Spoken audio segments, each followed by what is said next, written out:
వరలక్ష్మి వ్రతం శుభాకాంక్షలు అందరికీ. ఇది మా ఇంటి అమ్మవారు. 3:30కి లేసేసానండి. బ్రహ్మముహూర్తం అంటారు కదా. ఇంకా ఆలస్యం లేకుండా చకచక నా పనులు స్టార్ట్ చేసుకోవాలనుకున్నాను. పిల్లలకి స్కూల్ ఉందండి. సో మా ఇంటి వాడుక ప్రకారం దేవుడికి నైవేద్యాలన్నీ స్టార్ట్ చేసేసుకోవాలనుకున్నాను. ఇడ్లీ, అలానే చక్కెర పొంగల్, ఇంకా 4 రకాల పప్పు వేసి వడ, ఇంకా జిల్లెడకాయలు అంటారండి, ఇక్కడ బాగా చేస్తారు. అలానే అప్పాలు కూడా అండి.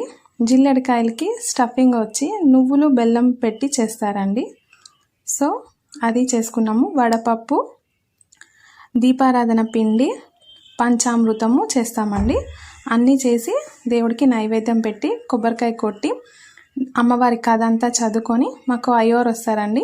ఈసారి నేను వరలక్ష్మి వ్రతం కోసం అష్టలక్ష్ములు తీసుకున్నాను. 108 పూలు తీసుకున్నా అండి. దాంతో అమ్మవారిని అలంకరించాను. అలానే రూపు కూడా తీసుకున్నా అండి.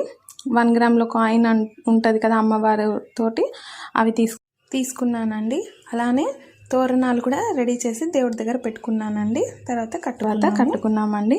చాలా బాగా జరిగింది. Happy to share you friends, all of you. Thank you.